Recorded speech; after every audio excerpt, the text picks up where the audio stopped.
اعوذ باللہ من الشیطان الرجیم بسم اللہ الرحمن الرحیم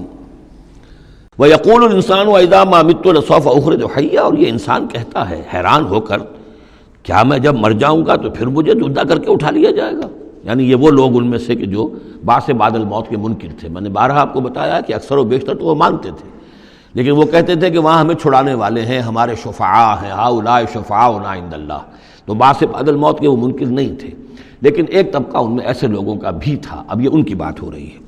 وَيَقُولُ الْإِنسَانُ وَإِذَا مَا مِتُّ لَسَوْفَ أُخْرَجُ حَيًّا، کہ جب میں مر جاؤں گا پھر مجھے دوبارہ اٹھا لیا جائے گا اور نکال دیا جائے گا۔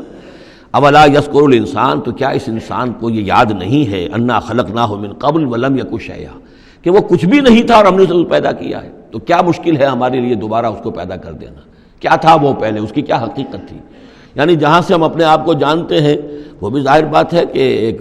نطفہ ایک ہے، اس سے ہمارا آغاز ہوا، یہ تو سبھی جانتے ہیں نا۔ تو اس سے اللہ تعالیٰ نے اگر انسان بنا دیا ہے تو کیا اللہ تعالیٰ دوبارہ تمہیں پیدا نہیں کر سکتا؟ فَوَرَبِّكَ، تو قسم ہے تیرے رب کی،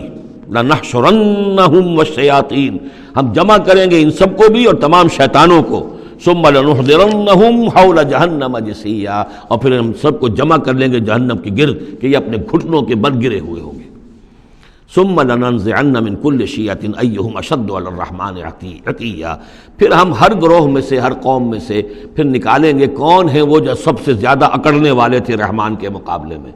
بلاؤ ادھر سے ابو جہل کو اور بلاؤ ادھر سے عقبہ ابن ابی معیط کو، ہر گروہ میں سے جو سب سے زیادہ اللہ کا کی اس کے ساتھ گستاخی کرنے والا اور سب سے زیادہ تکبر کرنے والا تھا، پھر اس کو آگے نکال کر نمایاں کیا جائے گا۔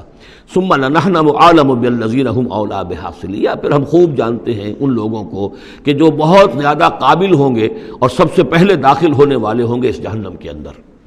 وَإِن مِّنكُمْ إِلَّا وَارِدُهَا کان علی ربک حتما مقضیا، اور تم میں سے کوئی بھی نہیں ہے مگر یہ کہ اسے ایک مرتبہ جہنم پر آنا ہوگا۔ یہ فیصلہ ہے تیرے رب کا حتمی، طے شدہ، حتما مقضیا۔ اس کا جو مفہوم سمجھا گیا میں اسے اتفاق کرتا ہوں کہ اصل میں وہ پل صراط جس کا تذکرہ جو ہے آئے گا سورہ حدید میں بھی اور پھر سورہ تحریم میں بھی، جس کو ہم پل صراط کہہ دیتے ہیں، الصراط ہے وہ، یہی صراط مستقیم جس پر ہم چل رہے ہیں، یہ عالم برزخ کے اندر جا کر اور قیامت کے دن جو ہے یہی پل صراط بن جائے گا اور یہ جہنم کے اوپر ہوگا۔ گویا کہ اس پر سے گزر کر لوگ داخل ہوں گے جنت کے اندر، تاکہ مشاہدہ کر لیں کہ اللہ تعالیٰ نے کس چیز سے ہمیں بچایا ہے۔ اور وہاں پر جو جہنمی ہیں وہ ٹھوکریں کھا کھا کر اس میں گرتے جائیں گے چونکہ ان کے پاس روشنی نہیں ہوگی۔ یہ مضمون جو ہے کھل کر آئے گا سورہ حدید میں اور سورہ تحریم میں۔ تو یہ فرمایا کہ آنا تو ہر ایک کو پڑے گا، ہر انسان کا گزر اس پر ہوگا، تاکہ اور اس میں یہ کہ یقیناً جو بچا لیے جائیں گے ان کے دل میں کس قدر اللہ تعالیٰ کی اس رحمت کا اور مغفرت کی قدر کتنی ہوگی کہ اللہ نے ہمیں کس انجام سے بچایا ہے۔ وَإِن مِّنكُمْ إِلَّا وَارِدُهَا كَانَ عَلَىٰ رَبِّكَ حَتْمًا مَّقْضِيًّا ثُمَّ نُنَجِّي الَّذِينَ اتَّقَوْا، پھر وہاں سے ہم نجات دے دیں گے، بچا کر لے جائیں گے ان لوگوں کو جنہوں نے کہ تقویٰ کی روش اختیار کی تھی دنیا میں، وَنَذَرُ الظَّالِمِينَ فِيهَا جِثِيًّا، اور چھوڑ دیں گے ظالموں کو اسی میں پڑے ہوئے، وہ وہاں پر پڑے جائیں گے، گرتے جائیں گے اور اہل ایمان اور اہل تقویٰ نکل جائیں گے۔ وَإِذَا تُتْلَىٰ عَلَيْهِمْ آيَاتُنَا بَيِّنَاتٍ، اور جب انہیں ہماری روشن آیات پڑھ کر سنائی جاتی ہیں، قَالَ الَّذِينَ كَفَرُوا لِلَّذِينَ آمَنُوا، تو کہتے ہیں یہ کافر لوگ اہل ایمان سے، أَيُّ الْفَرِيقَيْنِ خَيْرٌ مَّقَامًا وَأَحْسَنُ نَدِيًّا، دونوں جماعتوں میں سے، دونوں گروہ میں سے کن کے مکان و مقام بہتر ہیں اور کن کی مجلسیں بہت اچھی ہیں۔ یعنی اے مسلمانوں دیکھو، تم اور تمہارے رسول محمد صلی اللہ علیہ وسلم اور ان کے گرد جو لوگ بیٹھے ہوتے ہیں، نہ ان کے پاس دنیاوی دولت ہے، نہ حیثیت ہے، نہ وجاہت ہے، ایک ہم ہیں۔ دیکھو ذرا ابو جہل کی مجلس جا کے دیکھو کتنی آباد ہے، بڑے بڑے چودھری لوگ آ کر اس کے پاس بیٹھتے ہیں۔ ذرا کہیں جا کر ولید بن مغیرہ کی چوپال دیکھو، اس کی چوپال جو ہے اس کی کیا شان ہے۔ تو یہ وہی بات جو کہ ہم سورہ کہف میں پڑھائے ہیں، جو دو افراد کے مابین مکالمہ ہوا تھا کہ اس نے کہا تھا کہ میرے پاس مال زیادہ ہے، انا اکثر منک مالا واعز نفرا۔ اسی طرح انہوں نے کہا کہ ای الفریقین خیر مقاما واحسن ندیا، یہ دو گروہ دیکھ لو تمہارے سامنے ہیں، ایک معلوم ہوتا ہے کہ مفلس ہیں، قلاش ہیں، غلام لوگ ہیں، ان کے ساتھ بیٹھے ہوئے ہیں، بلال بیٹھا ہوا ہے، وہاں وہ ابو فقی بیٹھا ہوا ہے، یہ جو عمار ہے اور یہ فلاں ہے اور یہ یاسر ہیں، یہ لوگ ہیں۔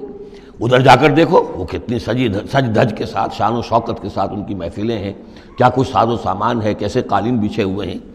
ای الفریقین خیر مقاما واحسن ندیا، وَكَمْ أَهْلَكْنَا قَبْلَهُم مِّن قَرْنٍ، اور ہم نے ان سے پہلے کتنی ہی قوموں کو ہلاک کیا ہے، ہم احسن و اساسا وریا، وہ ان سے بھی کہیں بڑھ کر تھے